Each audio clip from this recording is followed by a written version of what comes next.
हरि ओम।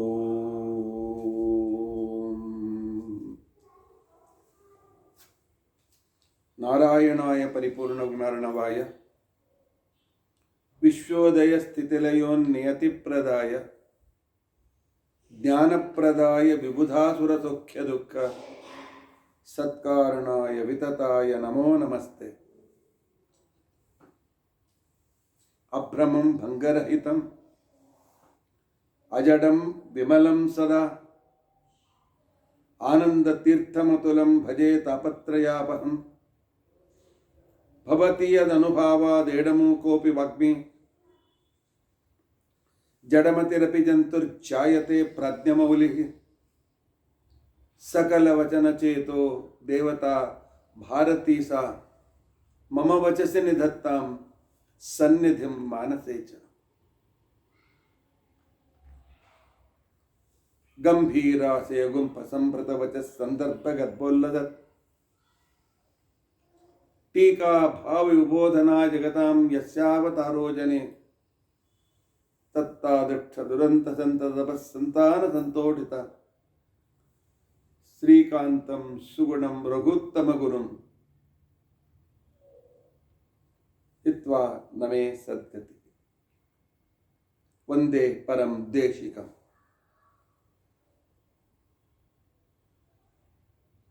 अस्मद्गुरुसमारम्भां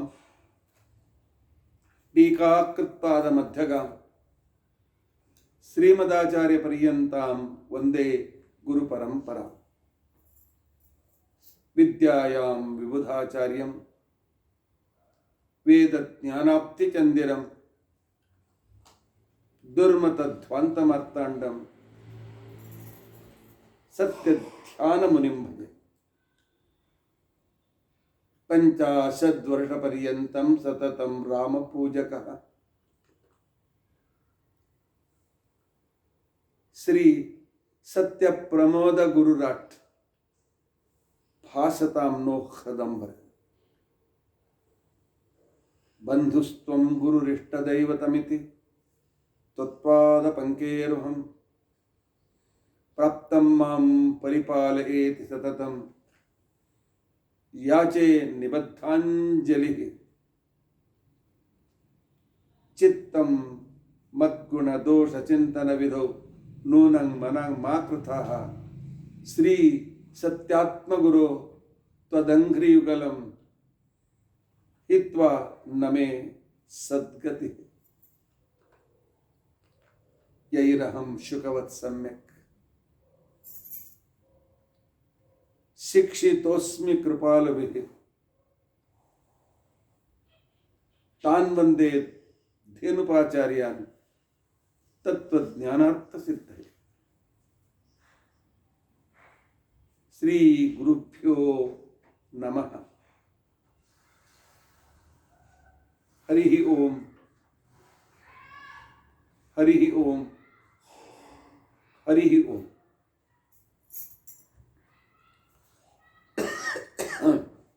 स्वस्तिस्तु अशेष सन्मंगलानि सन्तु। श्लोकैक श्रवण पठन मात्रेण उक्तुश्च श्रोतॄणां निखिल कलिकृत कल्मषापनोदन पटुतले धर्माद्यखिल पुरुषार्थ साधनीभूते अद्य श्री रघुत्तम तीर्थ चरित्र विवरणारंभे सति किंचित पूर्वकथानुवादः। हरि ओम।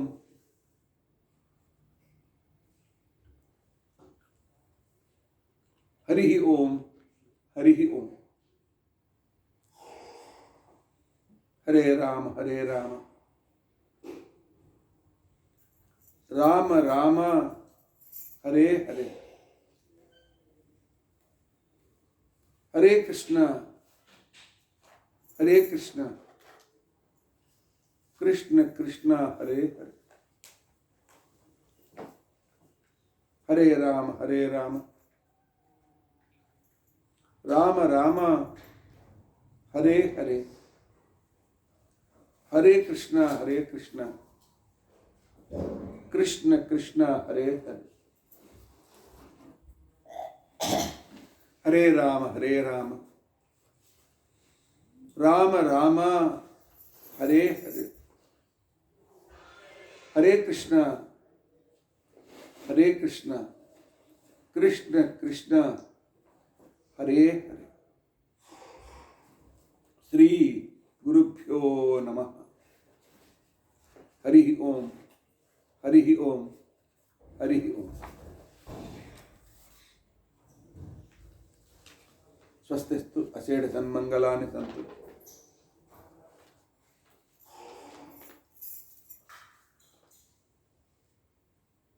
ಇಲ್ಲಿಯವರೆಗೂ ರಘುತ್ತಮ ತೀರ್ಥರ ಚರಿತ್ರೆಯಲ್ಲಿ 3 ದಿನಗಳಿಂದ ರಘುತ್ತಮರು 12 ವರ್ಷಗಳವರೆಗೆ ಮಣ್ಣೂರಿನಲ್ಲೇ ಇದ್ದು ಅದ್ಭುತವಾಗಿರ್ತಕ್ಕಂತಹ ಒಂದು ವಿಶ್ವವಿದ್ಯಾಲಯವನ್ನು ನಡೆಸಿ ಸಕಲ ಶಾಸ್ತ್ರಗಳಲ್ಲಿ ತಮ್ಮ ವಿದ್ಯಾರ್ಥಿಗಳನ್ನು ಪಂಡಿತರನ್ನಾಗಿ ಮಾಡುವುದಲ್ಲದೆ ಅವರೆಲ್ಲರಿಗೂ ಕೂಡ ಶ್ರೀಮದಾಚಾರ್ಯರ ಮತದ ಅದ್ಭುತವಾಗಿರ್ತಕ್ಕಂಥ ಅಮೃತ ಪ್ರಾಶನವನ್ನು ಮಾಡಿಸಿದ್ದಾರೆ. ಕೇವಲ ವಿದ್ವಾಂಸರಷ್ಟೇ ಅಲ್ಲ, ಆಬಾಲ ವೃದ್ಧರೂ ಕೂಡ ಅವರ ಪ್ರವಚನದಿಂದ ಒಳ್ಳೆ ಭಗವದ್ಭಕ್ತರಾಗಿದ್ದಾರೆ.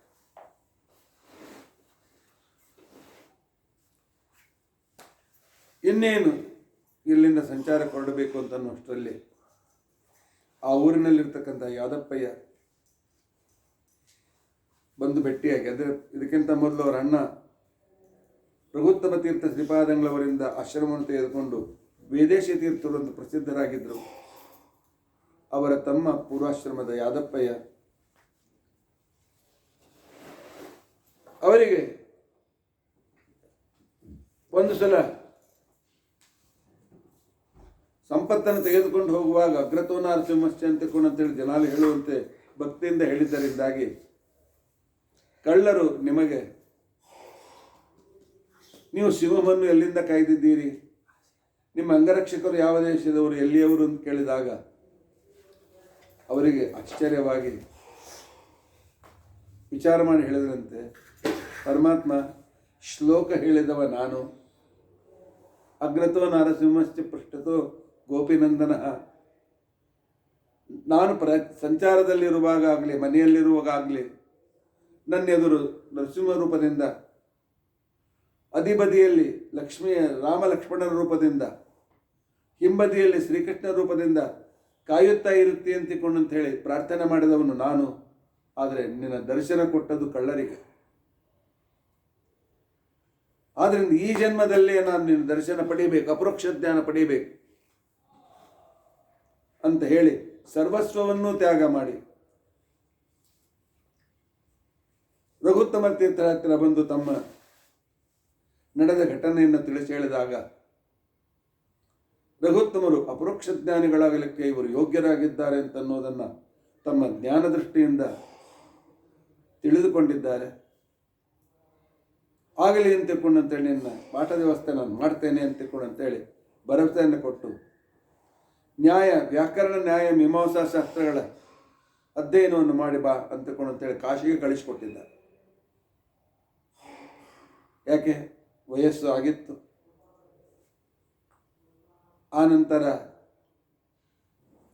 ವೈರಾಗ್ಯದಿಂದ ಸ್ವಲ್ಪ ಮನೆಯಿಂದ ದೂರ ಉಳಿರಿ, ವೈರಾಗ್ಯದಲ್ಲಿ ಇನ್ನೂ ವಿಶೇಷವಾಗಿರ್ತಕ್ಕಂಥ ನಿಖರತೆ ಬರಲಿ ಅಂತಿಕೊಂಡಂತೇಳಿ ಊರಿನಿಂದ ಸ್ವಲ್ಪ ದೂರದಲ್ಲಿ ಅವರನ್ನು ಇಟ್ಟಿದ್ದಾರೆ, ಕಾಸಿಗೆ ಕಳಿಸಿದ್ದಾರೆ.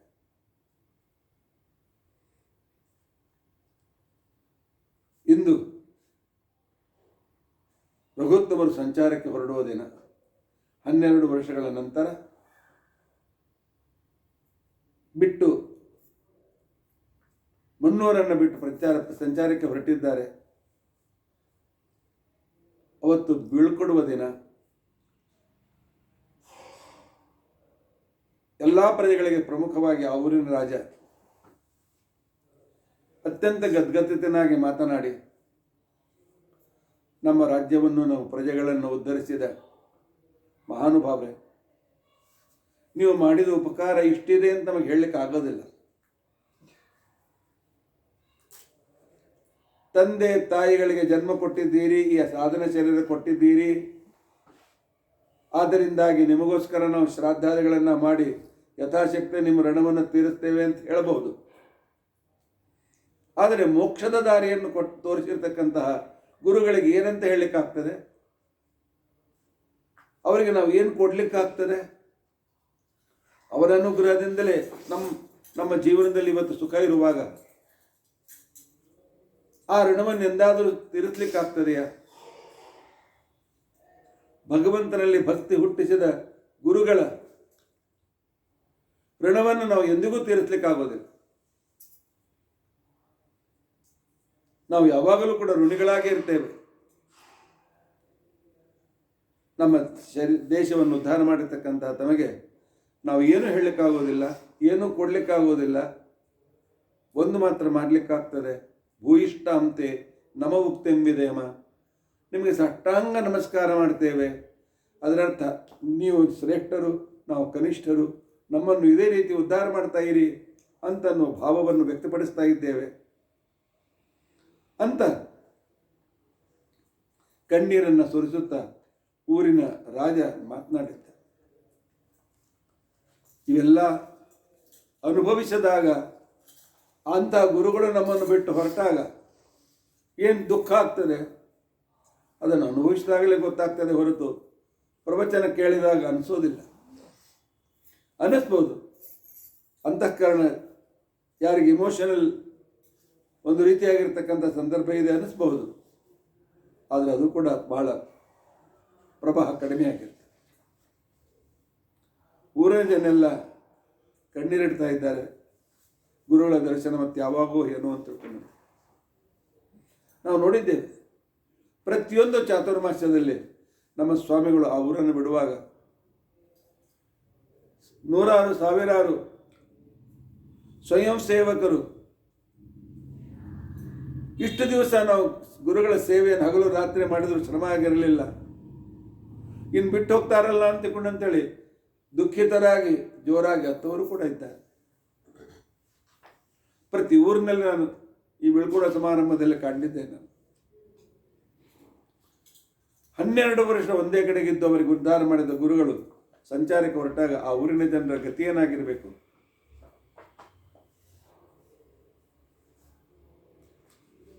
ತನ್ನ ಮಗಳಾಗದೇ ಇದ್ದರೂ ಕೂಡ ತನಗೆ ಸಿಕ್ಕ ಹೆಣ್ಣು ಮಗಳನ್ನು ಬೆಳೆಸಿ ದೊಡ್ಡವಳನ್ನಾಗಿ ಮಾಡಿ ಆ ಶಕುಂತಲೆಯನ್ನು ಅವಳ ಗಂಡನ ಮನೆಗೆ, ರಾಜನ ಮನೆಗೆ ಕಳಿಸುವಾಗ, ದುಷ್ಯಂತನ ಮನೆಗೆ ಕಳಿಸುವಾಗ ಕಣ್ವರ ಸರ್ವಸಂಗ ಪರಿತ್ಯಾಗಿಗಳಾಗಿರ್ತಕ್ಕಂಥ ಋಷಿಗಳಾದ ಕಣ್ವರ ಪರಿಸ್ಥಿತಿಯೇ ಈ ರೀತಿ ಇತ್ತು.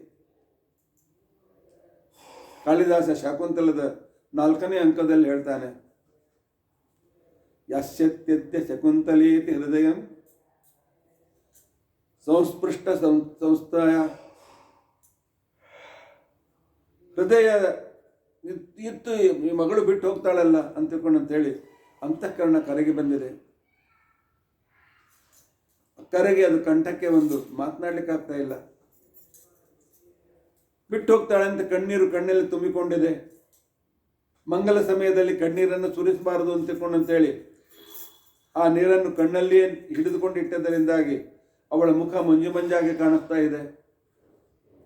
ಈ ಮಗುವನ್ನು ಮತ್ತೆ ಯಾವಾಗ ಕಾಣ್ತೇನೋ ಏನು ಅಂತೇಳಿ ನನಗೆ ದುಃಖವಾಗಿದೆ ಅಂತೇಳಿ ಕಣ್ಣು ಋಷಿಗಳೇ ಸ್ವತಃ ಹೇಳ್ತಾರೆ. ಇಂಥ ಪರಿಸ್ಥಿತಿ ಒಬ್ಬ ಸಾಕು ಮಗಳನ್ನು ಕಳಿಸುವಾಗ ಪರಿಸ್ಥಿತಿಯಾಗಿದ್ದರೆ ಸ್ವಂತ ಮಗಳನ್ನು ಕಳಿಸುವ ತಂದೆ ತಾಯಿಗಳಿಗೆ ಕಳಿಸುವಾಗ ಎಷ್ಟಾಗಿರಬೇಕು? ಅದರಂತೆ ಇಲ್ಲಿ ಜನರ ಪರಿಸ್ಥಿತಿಯೂ ಹಾಗೆ ಆಗಿತ್ತು. ರಘುತ್ತಮ ಸ್ವಾಮಿಗಳವರು ಮಾತನಾಡಿ, ಅದುಃಖಮಿತರತ್ ಸರ್ವಂ ಜೀವ ಇವತ್ತು ದುಃಖಿನ ತೇಷಾಂ ದುಃಖ ಪ್ರಹಾಣಾಯ ಶ್ರುತಿರೇಷಾ ಪ್ರವರ್ತತೆ. ಜಗತ್ತಿನಲ್ಲಿ ದುಃಖ ಇರುವುದು ಜೀವನಿಗೆ ಮಾತ್ರ. ದುಃಖ ಇರುವುದು ಕಲ್ಲು ಮಣ್ಣುಗಳಿಗೆ, ನದಿ ಪರ್ವತಗಳಿಗೆ ಅಲ್ಲ.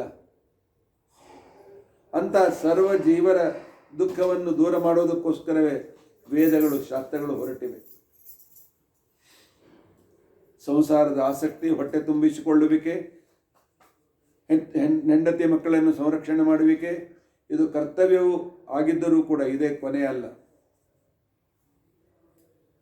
ಈ ಕರ್ತವ್ಯವನ್ನು ನಿರ್ವಹಿಸುವ ಜೊತೆಯಲ್ಲಿ ಆತ್ಮೋದ್ಧಾರಕ್ಕೋಸ್ಕರ ವೇದಗಳನ್ನು, ಆ ವೇದಗಳನ್ನು ತಿಳಿಸುವ ಬ್ರಹ್ಮಸೂತ್ರಗಳನ್ನು, ಆ ಬ್ರಹ್ಮಸೂತ್ರಗಳ ನಿರ್ಣಯವನ್ನು ಮಾಡತಕ್ಕಂತಹ, ಅದರ ಅರ್ಥವನ್ನು ತಿಳಿಸ್ತಕ್ಕಂತಹ ಶ್ರೀಮದಾಚಾರ್ಯರ ಗ್ರಂಥಗಳನ್ನು, ಆನಂತರ ಅನೇಕ ಟೀಕಾ ಟಿಪ್ಪಣಿಕಾರರ ಗ್ರಂಥಗಳನ್ನು ಅಧ್ಯಯನ ಮಾಡಿ ಇನ್ನೂ ಹೊಸ ಗ್ರಂಥಗಳ ರಚನೆ ಆಗ್ತಾ ಇದೆ, ಆಗಬೇಕಾಗಿದೆ, ಆಗುವ ಉದ್ದೇಶ ನನ್ನ ಕಣ್ಣೆದುರಿಗೆ ಇದೆ. ಆದರೆ ದೇವರನ್ನು ಮರೆಯಬೇಡಿ. ಎಲ್ಲವನ್ನೂ ಕೊಟ್ಟವನು ದೇವರು. ಈ ದೇಹವನ್ನು ಕೊಟ್ಟವನು ದೇವರು, ಈ ಹೆಂಡತಿಯನ್ನು ಕೊಟ್ಟವರು ದೇವರು, ಇಂಥ ಮಕ್ಕಳನ್ನು ಕೊಟ್ಟವರು ದೇವರು. ಅದೇ ದೇವರನ್ನು ಮರೆತರೆ ನಾವು ಕೃತಜ್ಞರಾಗೋದಿಲ್ವೇ? ಆದ್ದರಿಂದಾಗಿ ಶಾಸ್ತ್ರವನ್ನು ಓದಬೇಕು ಅಂತ ರುಚಿಯನ್ನು ಬೆಳೆಸ್ಕೊಳ್ಳಿ. ಯಾವಾಗ ಒಮ್ಮೆ ಪ್ರವಚನ ಕೇಳಿದರೆ ಆಯಿತು, ನನ್ನ ಜೀವನ ಉದ್ಧಾರ ಆಯಿತು ಅಂತ ತಿಳ್ಕೊಂಡಂತೇಳಿ ತಿಳಿದುಕೊಳ್ಬೇಡಿ. ಕೊಡಿ, ವಾರಕ್ಕೆ ಒಂದು ಅರ್ಧ ಗಂಟೆ ಆದರೂ ಕೊಡಿ, ಒಂದು ತಾಸಾದರೂ ಕೊಡಿ. ಆಚಾರ್ಯ ಒಂದೊಂದು ಗ್ರಂಥವನ್ನು ಓದಲಿಕ್ಕೆ ಪ್ರಾರಂಭ ಮಾಡಿ. ಮೊದಲು ದ್ವಾದಶ ಸ್ತೋತ್ರದಿಂದಲೇ ಪ್ರಾರಂಭಿಸಿ. ಆದರೆ ಸರ್ವಮೂಲ ಗ್ರಂಥ ತಪ್ಪದೇ ಅಧ್ಯಯನ ಮಾಡಿ. ಸಾಮರ್ಥ್ಯವನ್ನು ಸಂಪಾದನೆ ಮಾಡಿ ಕ್ರಮವಾಗಿ ಶ್ರೀಮನ್ ನ್ಯಾಯಸುಧ ಓದಿ. ನ್ಯಾಯಸುಧ ಓದದೆ ಹೊರತು ಮೋಕ್ಷ ಇಲ್ಲ. ನ್ಯಾಯಸುಧಾದಲ್ಲಿರುವ ಆರ್ದ್ರವನ್ನು ತಿಳಿದುಕೊಳ್ಳದೇ ಇರದೆ ಹೊರತು ಮೋಕ್ಷ ಇಲ್ಲ. ಇದನ್ನು ಮನಗಾಣಬೇಕು. ಸುಧಾದಿ ಗ್ರಂಥಗಳನ್ನು ಅಧ್ಯಯನ ಮಾಡಲಿಕ್ಕೆ ಅಧಿಕಾರ ಇಲ್ಲದೆ ಇರತಕ್ಕಂಥವರಿಗೆ ಸುಧಾದಿ ಗ್ರಂಥಗಳ ಅಭಿಪ್ರಾಯವನ್ನು ತಿಳಿಸುವ ಹರಿಕಥಾಮೃತ ಸಾರ,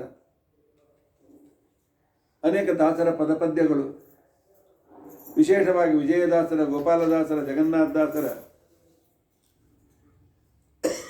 ಪಾಂಡಿತ್ಯ ಪೂರ್ಣವಾಗಿರ್ತಕ್ಕಂತಹ ಪದ ಸುಳಾದಿಗಳು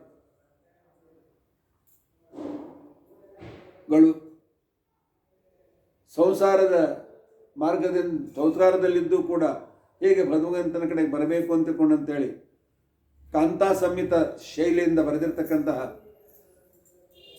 ಪುರಂದರದಾಸರ, ಕನಕದಾಸರ ಮನವನ್ನು ಸೀಳಿ ನಮಗೆ ಪಶ್ಚಾತ್ತಾಪವನ್ನು ಪಡಿಸಿ ಭಗವಂತನ ದಾರಿಗೆ ಒಯ್ಯತಕ್ಕಂಥ ಈ ದಾಸರ ಪದಗಳನ್ನು ಕೂಡ ಅರ್ಥಸಹಿತವಾಗಿ ಚಿಂತನೆ ಮಾಡಿ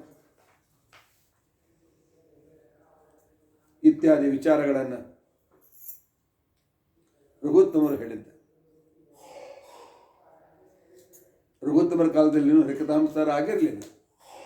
ಸತ್ಯಬೋಧನ ಕಾಲದಲ್ಲಿ ಅವರಿಂದ ಪ್ರೇರಿತರಾದ ಜಗನ್ನಾಥದಾಸರು ಬರೀತಾರೆ. ಆದರೆ ಅವರ ಅಭಿಪ್ರಾಯ ಇಟ್ಟುಕೊಂಡು ನಾನು ಹರಿಕಥಾಮೃತಾರದ ಗ್ರಂಥಗಳನ್ನು ಅಧ್ಯಯನ ಮಾಡಿ ಅಂತಕೊಂಡು ನಾನು ಹೇಳಿದ್ದೇನೆ. ಇರಲಿ, ಭಗವದ್ಭಕ್ತರಾಗಿರಿ. ಭಗವದ್ಭಕ್ತಿಯ ನಮ್ಮನ್ನು ಉದ್ಧಾರ ಮಾಡ್ತದೆ ಅನ್ನೋದನ್ನು ಬಂದಿರತಕ್ಕಂಥ ಅಲ್ಲಿದ್ದ ಪಂಡಿತರಿಗೆಲ್ಲ ಕೈತುಂಬ ದಕ್ಷಿಣೆ ಕೊಟ್ಟಿದ್ದಾರೆ. ನಿಮ್ಮ ಉಪಜೀವನಕ್ಕೆ ಚಿಂತೆ ಮಾಡಬೇಡಿ, ಶಾಸ್ತ್ರಾಧ್ಯಯನ ಮಾಡ್ತಾ ಇರಿ, ಪರಮಾತ್ಮ ನಿಮ್ಮನ್ನು ಸಂರಕ್ಷಣೆ ಮಾಡ್ತಾನೆ ಅಂತೇಳಿ ಅನೇಕ ಜನರಿಗೆ ಬಂಗಾರ, ಬೆಳ್ಳಿ ಇತ್ಯಾದಿಗಳನ್ನು ಕೂಡ ಕೊಟ್ಟಿದ್ದಾರೆ. ಎಲ್ಲ ಪ್ರಜೆಗಳಿಗೂ ಕೂಡ ವಿಶೇಷವಾದ ರೀತಿಯಲ್ಲಿ ಅವರನ್ನು ಉದ್ಧರಿಸಬೇಕು ಅಂತೇಳಿ ಆ ಪ್ರಜೆಗಳಿಗೂ ಕೂಡ ವಿಶೇಷವಾದಂತಹ ಅನುಗ್ರಹವನ್ನು ಮಾಡಿದ್ದಾರೆ.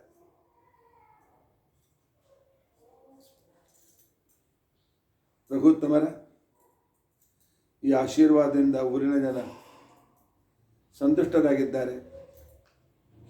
ಆನಂತರ ಅವರು ಬೀಳ್ಕೊಡ್ಲಿಕ್ಕೆ ತಯಾರಿಲ್ಲ, ಆದರೆ ಅನಿವಾರ್ಯ. ಆ ಒಂದು ಮಾನಸಿಕ ಸ್ಥಿತಿಯಲ್ಲಿದ್ದುಕೊಂಡು ತಮ್ಮ ಕಾರ್ಯವನ್ನು ಮಾಡಿಸ್ತಾ ಇದ್ದಾರೆ. ಮಣ್ಣೂರಿನಲ್ಲಿ 12 ವರ್ಷಗಳ ನಂತರ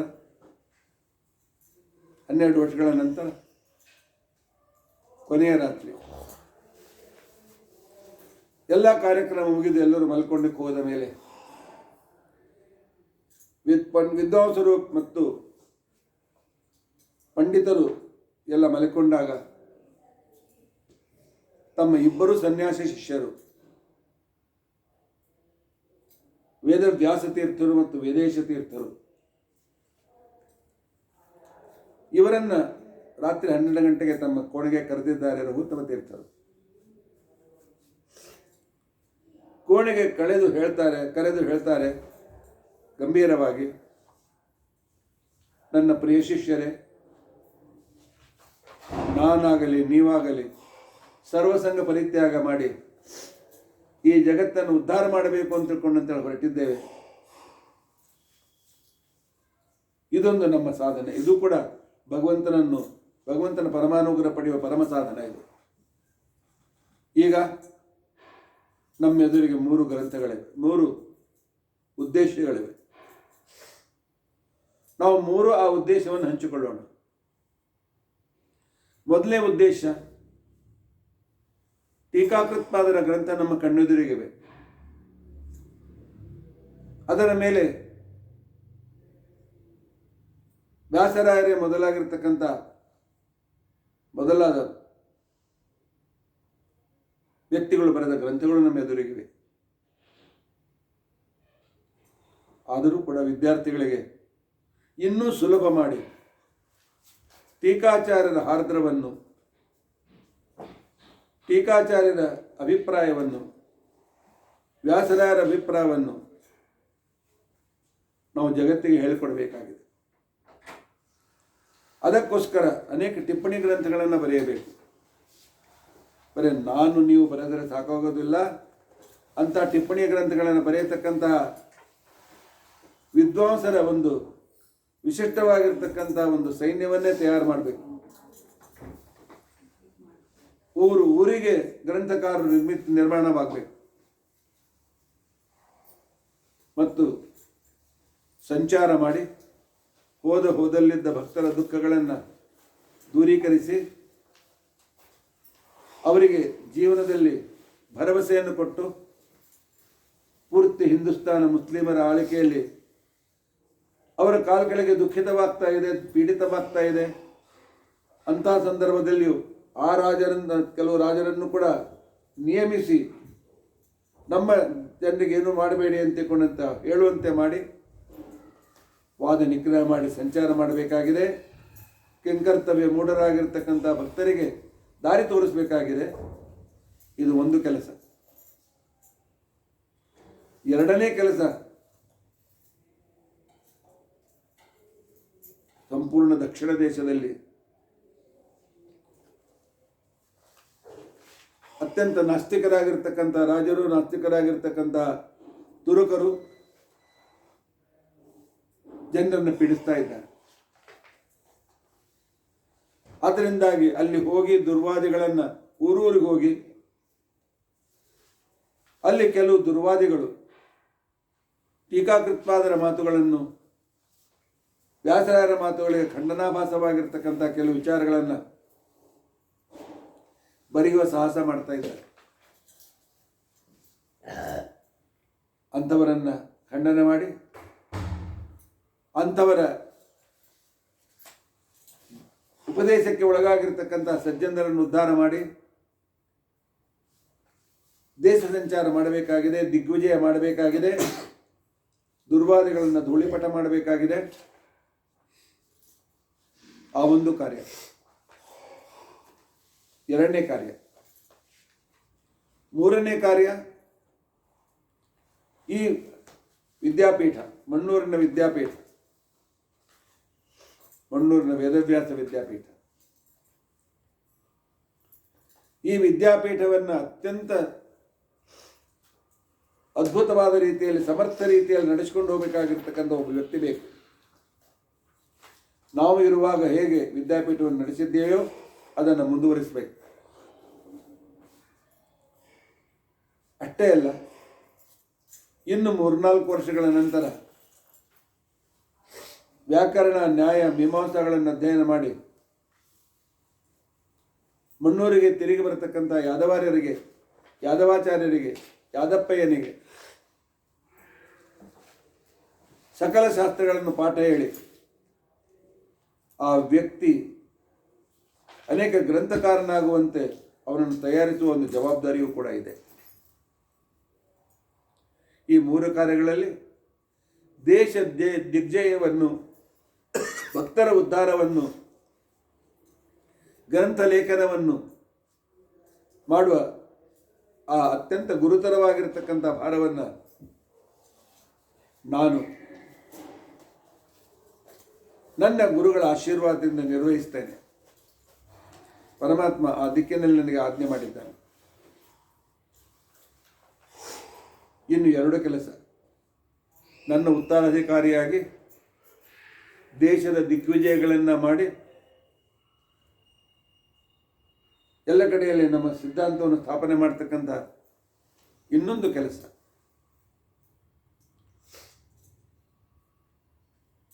ಇನ್ನೊಂದು ಇಲ್ಲಿಯೇ ಇದ್ದು ವಿದ್ಯಾಪೀಠ ನಡೆಸಿ ಯಾದಪ್ಪಯ್ಯನನ್ನು ತಯಾರು ಮಾಡಬೇಕು ಅಂತ ದೊಡ್ಡ ಕೆಲಸ.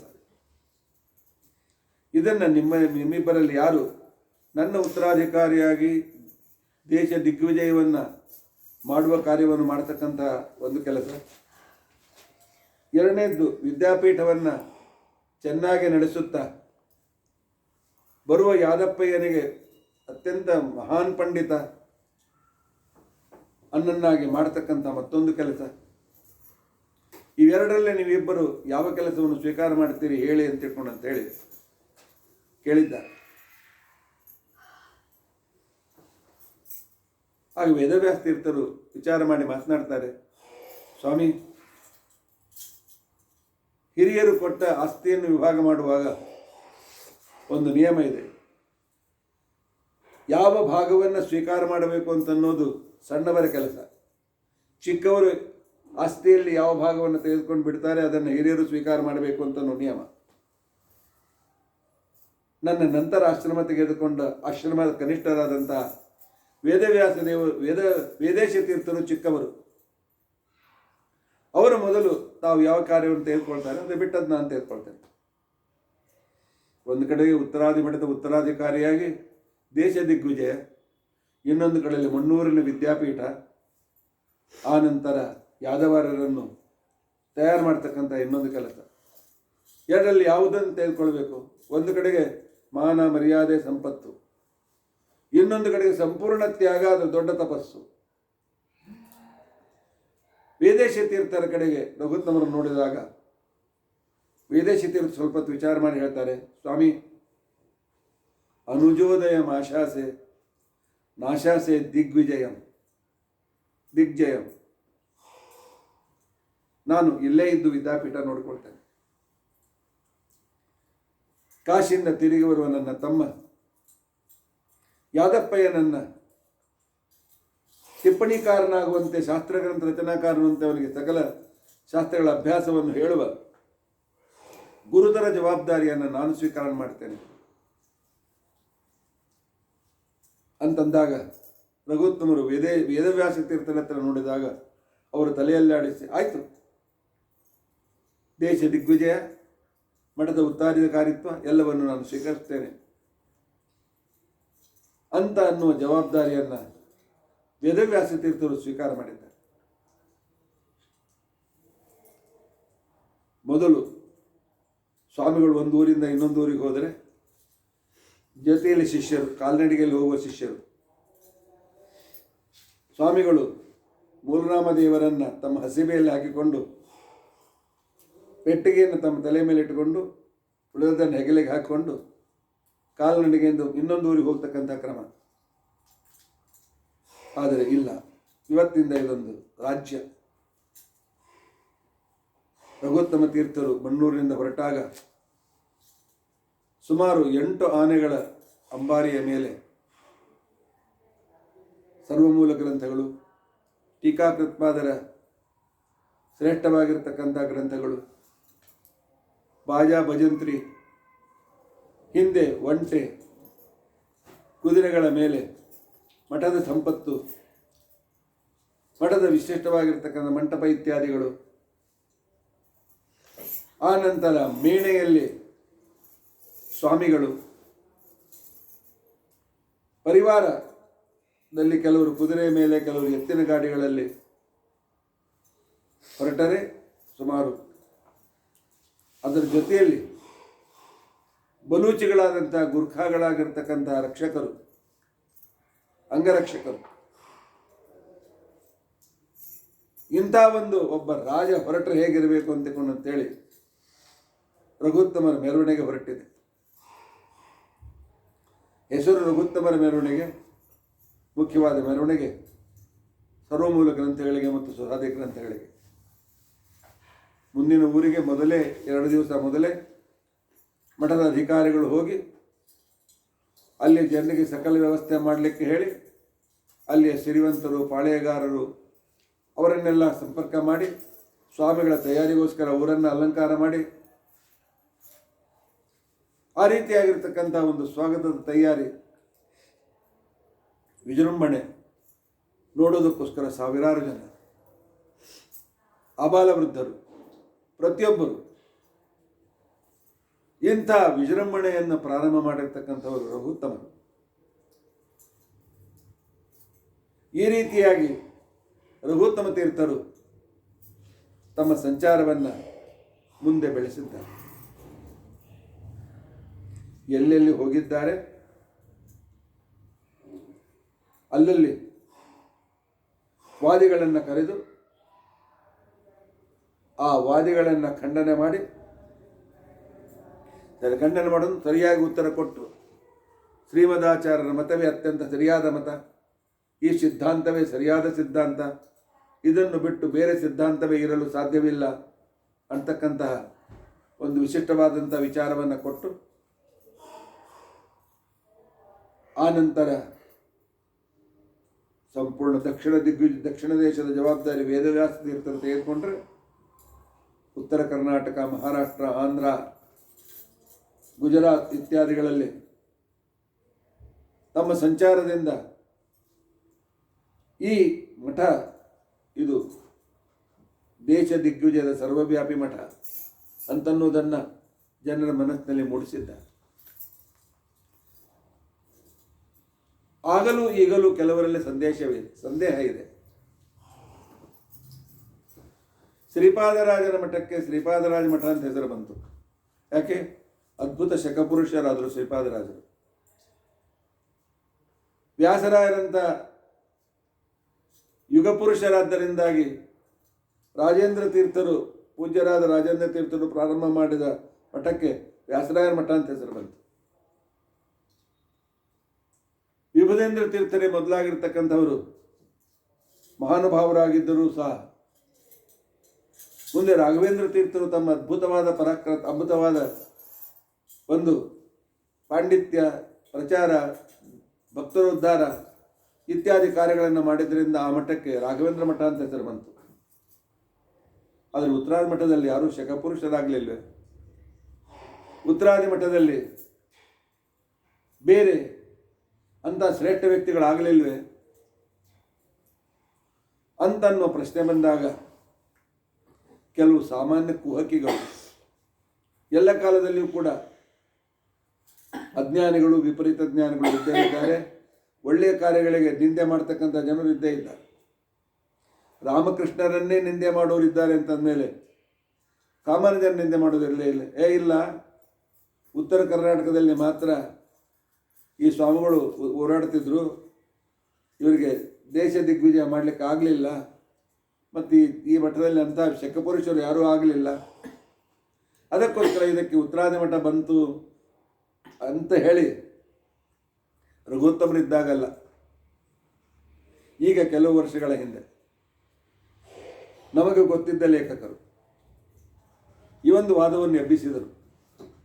ಇದು ಮುಂದೆ ಬರ್ತದೆ ಅಂತೇಳಿ ತಿಳಿಸುವುದಕ್ಕೋಸ್ಕರವೇ ರಘುತ್ತಮ ತೀರ್ಥರು ಉತ್ತರಾದಿ ಮಠ ಪ್ರಾರಂಭವಾದದ್ದು ಭಗವಂತನಿಂದ.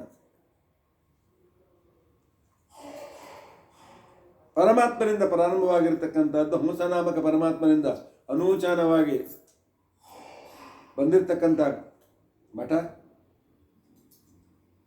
ಈ ಮಠದಲ್ಲಿ ಹಂಸನಾಮಕ ಪರಮಾತ್ಮ, ಆನಂತರ ಸ್ವತಃ ಬ್ರಹ್ಮದೇವರು ಈ ಮಠಕ್ಕೆ ಸ್ವಾಮಿಗಳಾಗಿದ್ದರು.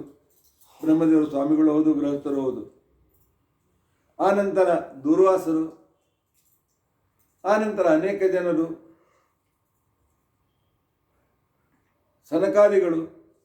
ಸನಕಾದಿಗಳ ನಂತರ ಇನ್ನೂ ಅನೇಕ ರೀತಿಯಾಗಿ ಅಚ್ಯುತ ಪ್ರೇಕ್ಷರವರೆಗೆ ಪ್ರಜ್ಞತೀರ್ಥರು, ಪ್ರಾಜ್ಞತೀರ್ಥರು ಮೊದಲಾಗಿರ್ತಕ್ಕಂಥ ಮಹಾನುಭಾವರು, ಮಧ್ವಾಚಾರ್ಯರನ್ನು ಪಡೆದಿರತಕ್ಕಂಥ ಅಚ್ಯುತ ಪ್ರೇಕ್ಷಾಚಾರ್ಯರು,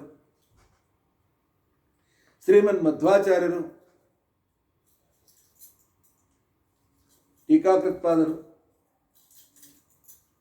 ಟೀಕಾಕೃತ್ಪಾದರನ್ನು ಮೀರಿಸಿದವರು ಯಾರಿದ್ದಾರೆ? ಪ್ರತಿಯೊಬ್ಬರು ಶಕಪುರುಷರೇ. ವಿದ್ಯಾಧಿರಾಜರು, ರಘುನಾಥ ತೀರ್ಥರು, ರಘುವರ್ಯರು, ರಘುತ್ತಮರು, ಪ್ರತಿಯೊಬ್ಬರು ಶಕಪುರುಷರು. ಯಾರ ಹೆಸರಿನಲ್ಲಿ ಈ ಮಠ ಮುಂದುವರಿಯಬೇಕು? ಮಧ್ವಾಚಾರ್ಯ ಹೆಸರಿನಲ್ಲಿ, ಟೀಕಾಕೃತ್ಪಾದರ ಹೆಸರಿನಲ್ಲಿ, ಅಥವಾ ಇವರೆಲ್ಲರಿಗೂ ಕೂಡ ವಿಶೇಷವಾದ ಜ್ಞಾನವನ್ನು ಕೊಟ್ಟಿರತಕ್ಕಂಥ ರಘುನಾಥನ ಹೆಸರಿನಲ್ಲಿ? ಇಲ್ಲ. ಇದು ಉತ್ತರೋ ಗೋಪತಿರ್ಗೋಪ್ತ ಅಂತ ತಿಳ್ಕೊಂಡು ವಿಷ್ಣು ಸಹಸ್ರನಾಮದಲ್ಲಿ ಹೇಳಿದಂತೆ ಉತ್ತರ ಭಗವಾನ್ ಹಂಸನಾಮಕ ಪರಮಾತ್ಮ ಅವನಿಂದ ಹೊರಟಿರ್ತಕ್ಕಂಥ ಈ ಮಠ ಅಂತ ತಿಳ್ಕೊಂಡಂತ ಅನ್ನೋದನ್ನು ಜಗತ್ತಿಗೆ ತಿಳಿಸಿಕೊಡುವುದಕ್ಕೋಸ್ಕರ ಅತ್ಯಂತ ಮಹಾನ್ ಕಾರ್ಯವನ್ನು ಮಾಡಿದ್ದಾರೆ. ಹೋದಲ್ಲಿ ಪ್ರತಿಯೊಂದು ಊರಿಗೆ ಮಠಾಧಿಕಾರಿಗಳನ್ನು ನೇಮಿಸಿದ್ದಾರೆ. ಈ ಊರಿನ ವಿದ್ವಾಂಸರನ್ನು ಮತ್ತು ಅನೇಕ ಜನರನ್ನು ಎಲ್ಲ ರೀತಿಯಾಗಿರ್ತಕ್ಕಂಥ ಅವರ ಯೋಗಕ್ಷೇಮ ನೋಡಿಕೊಳ್ಬೇಕು. ಮಠದ ಕಾರ್ಯಕ್ರಮ ಹೇಗಿತ್ತು ಅಂತಿಕೊಂಡಂತ ಅನ್ನೋದನ್ನು ನಂತರ ನಮ್ಮಲ್ಲಿ ಅನೇಕ ಸ್ವಾಮಿಗಳ ಬಗ್ಗೆ ಬಂದಿರತಕ್ಕಂಥ ಕಾವ್ಯಗಳಲ್ಲಿ ವರ್ಣನೆ ಬರ್ತದೆ. ಬ್ರಾಹ್ಮಿ ಮುಹೂರ್ತದಲ್ಲಿ ಅಂದರೆ ಬೆಳಗ್ಗೆ 4:15 ಪಾಠ ಪ್ರಾರಂಭವಾದದ್ದು. 10 ಗಂಟೆಯವರೆಗೆ ಪಾಠ ನಡೀತಾ ಇದೆ. ಅನಂತರ ಸ್ವಾಮಿಗಳು ಪಾದಪೂಜೆಯನ್ನು ಸ್ವೀಕಾರ ಮಾಡ್ತಾ ಇದ್ರು. ಪಾದಪೂಜೆಗೆ ಗುರುಗಳನ್ನು ಮನೆಗೆ ಕರೆದು ಪಾದಪೂಜೆಗೆ ಹಣ ಇರೋದಿಲ್ಲ. ಆದರೆ ಗುರುಗಳು ಮನೆಗೆ ಬಂದಾಗ ಹಾಗೆ ಕಳಿಸಬಾರದು ಅಂತ ಒಂದು ಶಿಕ್ಷಣವನ್ನು ಮಠದ ಪಂಡಿತರು ಎಲ್ಲ ಗೃಹಸ್ಥರಿಗೆ ಕೊಡ್ತಾ ಇದ್ರು. ಸ್ವಾಮಿಗಳು ತಮ್ಮ ಜೊತೆಯಲ್ಲಿ ರಾಮದೇವರ ಪೆಟ್ಟಿಗೆ ತೆಗೆದುಕೊಂಡು ಬರ್ತಾರೆ. ಮನೆಗೆ ರಾಮದೇವರು ಬಂದಾಗ ನಾವು ಎಷ್ಟು ಕಾಣಿಕೆ ಕೊಟ್ಟರೂ ಕಡಿಮೆ ಇಲ್ವೇ? ಇಲ್ಲ, ಪಾದಪೂಜೆ ಮಾಡಿಸ್ಕೊಳ್ಳಿಕ್ಕೆ ಇವರು ಹಣ ತಗೊಳ್ತಾರೆ, ವ್ಯಾಪಾರ ಮಾಡ್ತಾರೆ ಅಂತ ಅಂತಕ್ಕಂಥ ಜನರಿಗೆ ಒಂದು ಅರ್ಥ ಮಾಡಿಕೊಳ್ಳಿ. ಮನೆಗೆ ಸ್ವತಃ ಪರಮಾತ್ಮನೇ ಬಂದಿರತಕ್ಕಂಥ ಸಂದರ್ಭದಲ್ಲಿ ಆ ಪರಮಾತ್ಮನಿಗೆ ನಾವು ಏನು ಕೊಟ್ಟರು ಏನು ಹೆಚ್ಚಿದೆ ಅದು. ಆದರೆ ಅದನ್ನು ಅರ್ಥ ಮಾಡಿಕೊಳ್ಳೋದಿಲ್ಲ. ಕೆಲವರು ಇಲ್ಲ ಅಷ್ಟು ಕೇಳ್ತಾರೆ, ಇಷ್ಟು ಕೇಳ್ತಾರೆ, ಯಾವ ಸ್ವಾಮಿಗಳು ಕೇಳೋದಿಲ್ಲ. ಊರಿನ ಜನ ನಿರ್ಧಾರ ಮಾಡಿರ್ತಾರೆ. ಆದರೆ ಹೌದು, ಊರಿನ ಜನ ಪಂಡಿತರು ಕರಾರು ಮಾಡ್ತಾರೆ. 1,000 ಕೊಡಿ, 2,000 ಕೊಡಿ, 10,000 ಕೊಡಿ ಅಂತ ತಿಳ್ಕೊಂಡಂತೀವಿ. ಅವರವ್ರ ಯೋಗ್ಯತೆ ನೋಡಿಕೊಂಡು. ಯಾಕೆ? ನಿಮ್ಮ ಕಡೆಯಿಂದ ದಾನ ಮಾಡಿಸುವ ದೊಡ್ಡ ಕೆಲಸ ಮಾಡ್ತಾ ಇದ್ದಾರೆ.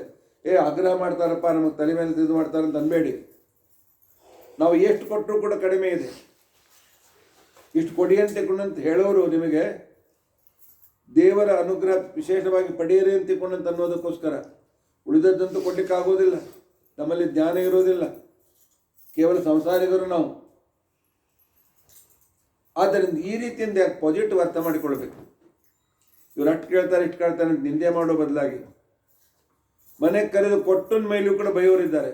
ಇದ್ದ ಪುಣ್ಯಗಳು ಕಳ್ಕೊಳ್ತಾರೆ, ಅಷ್ಟೇ, ಮತ್ತೇನಿಲ್ಲ. ಇರಲಿ, ಮಠ ನಡೆಯಬೇಕು, ವಿದ್ವಾಂಸರ ಪೋಷಣೆ ಆಗಬೇಕು. ಆ ವಿದ್ವಾಂಸರ ಪೋಷಣೆ ಜವಾಬ್ದಾರಿ ಹಿಂದಕ್ಕೆ ರಾಜರ ಕೈಯಲ್ಲಿತ್ತು, ರಾಜರು ಮಾಡ್ತಾ ಇದ್ದು. ಆಗ ಸ್ವಾಮಿಗಳು ಏನೂ ಒಂದು ಪೈಸಾ ತೆಗೆದುಕೊಳ್ತಾ ಇರಲಿಲ್ಲ, ಕೊಟ್ಟರು ತೆಗೆದುಕೊಳ್ತಾ ಇರಲಿಲ್ಲ. ಆದರೆ ಈಗ ರಾಜರು ಮಾಡೋದಿಲ್ಲ, ಸರ್ಕಾರ ಮಾಡೋದಿಲ್ಲ. ಇಂತಹ ಸಂದರ್ಭದಲ್ಲಿ ಪಂಡಿತರಿಗೆ ಪೋಷಣೆಯನ್ನು ಮಾಡಿ ಅವರಿಗೆ ಅನೇಕ ರೀತಿಯಾಗಿರ್ತಕ್ಕಂಥ ದಕ್ಷಿಣೆ ಇತ್ಯಾದಿಗಳನ್ನು ಕೊಟ್ಟು ಅವರನ್ನು ಮುಂದುವರಿಸ್ತಕ್ಕಂಥ ಜವಾಬ್ದಾರಿ ಸ್ವಾಮಿಗಳ ಮೇಲೆ ಇರೋದರಿಂದ ನಾವು ಅವ್ರಿಗೆ ಏನು ಕೊಟ್ಟರೂ ಕೂಡ ಕಡಿಮೆ. ಈ ಭಾವನೆ ನಮ್ಮಲ್ಲಿ ಬೆಳೆದು ಬರಬೇಕು, ನೆನಪಿನ ಇಟ್ಕೊಳ್ಳಿ. ಆದರೆ ನಮ್ಮಲ್ಲಿ 4 ಜನ ಸೇರಿದರೆ ಸ್ವಾಮಿಗಳು ಹಾಗೆ, ಸ್ವಾಮಿಗಳು ಹೀಗೆ, ಸ್ವಾಮಿಗಳು ಅಷ್ಟು ಹಣ ತೆಗೆದುಕೊಳ್ತಾರೆ, ಇಷ್ಟು ಹಣ ತೆಗೆದುಕೊಳ್ತಾರೆ, ತಗೊಂಡು ಏನು ಮಾಡ್ತಾರೆ, ಒಂದು ಕಡೆ ಒಂದು ಲಕ್ಷಾದಿ ಗಳಿಸ್ತಾರೆ, ಮುಂದೇನು ಅಂತಕ್ಕಂತಹ ನಾವು ಕುಳಿತುಕೊಂಡು ಹರಟೆ ಹೊಡೆಯುವಾಗ ನಿಂದೆ ಮಾಡ್ತೀವಲ್ಲ, ಕೊಟ್ಟದ್ದು ಸ್ವಲ್ಪ ಆದರೆ ಪಾಪ ಗಳಿಸಿದ್ದು ಜಾಸ್ತಿ. ನಾವು ಗುರು ನಿಂದೆ ಮಾಡಿದರೆ ಬರ್ತಕ್ಕಂಥ ಪಾಪದ ಕಡೆಗೆ ನಮ್ಮ ಲಕ್ಷ್ಯ ಇಲ್ಲ. ಇನ್ನು ಕೆಲವರು ಆಧುನಿಕರು ಇಲ್ಲ, ಆ ಜಾತಿಯವರು ಈ ಜಾತಿಯವರು ಸ್ಕೂಲ್ ಕಟ್ಟಿದ್ದಾರೆ, ಕಾಲೇಜ್ ಕಟ್ಟಿದ್ದಾರೆ, ಈ ಮಠದ ಸ್ವಾಮಿಗಳು ಕೂಡ ಯಾಕೆ ಮಾಡಬಾರ್ದು? ಸ್ಕೂಲು ಕಾಲೇಜ್ ಮೆಕಾಲೆ ಹೇಳಿದ ಆ ದೈತ್ಯ ವಿದ್ಯೆಯನ್ನು ಕಲಿಸೋದಕ್ಕೋಸ್ಕರ ಸ್ವಾಮಿಗಳು ತಮ್ಮ ತಪಸ್ಸನ್ನು ಖರ್ಚು ಮಾಡಬೇಕೆ? ಸ್ಕೂಲ್ ಕಾಲೇಜುಗಳ ಜವಾಬ್ದಾರಿ ಸರ್ಕಾರದ್ದು, ಟ್ಯಾಕ್ಸ್ ತೆಗೆದುಕೊಳ್ತದೆ, ಅವರ ಜವಾಬ್ದಾರಿ. ಆದರೆ ಈ ಪಂಡಿತರಿಗೆ ಯಾರು ಹಣ ಕೊಡ್ತಾರೆ? ನಮ್ಮ ಸರ್ಕಾರ ಮೌಲ್ವಿಗಳಿಗೆ ಕೊಡ್ತದೆ ಹಣ, ಆದರೆ ಪಂಡಿತರಿಗೆ ಕೊಡೋದಿಲ್ಲ. ಯಾಕೆ? ನಮ್ಮ ಬಂದ ಸರ್ಕಾರ ನೆಹರೂನಿಂದ ಬಂದಿರತಕ್ಕಂಥ ಮುಸಲ್ಮಾನರ ಸರ್ಕಾರ.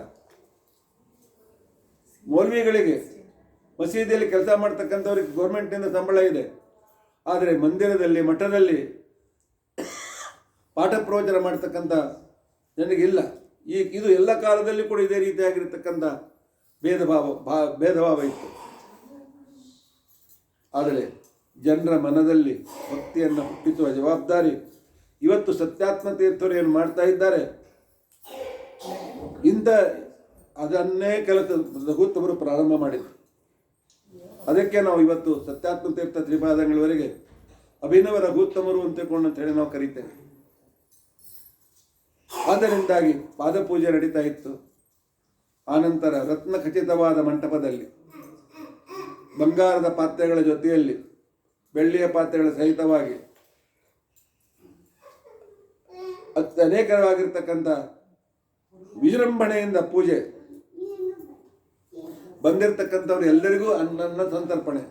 ಮೊದಲು ಸ್ವಾಮಿಗಳು ಭಿಕ್ಷೆ ಬೇಡಿ ಯಾರು ಭಿಕ್ಷೆ ಮಾಡ್ತಾರೋ ಅವ್ರ ಮನೆಗೆ ಹೋಗಿ ಊಟ ಮಾಡ್ತಾ ಇದ್ರು. ಮನೆಯವರು ಸ್ವಾಮಿಗಳು ಅಷ್ಟೇ ಊಟ. ಈಗ ಅಲ್ಲ, ಮಠ ಬಂದಲ್ಲಿ ಸಾವಿರಾರು ಜನಗಳು ಊಟ.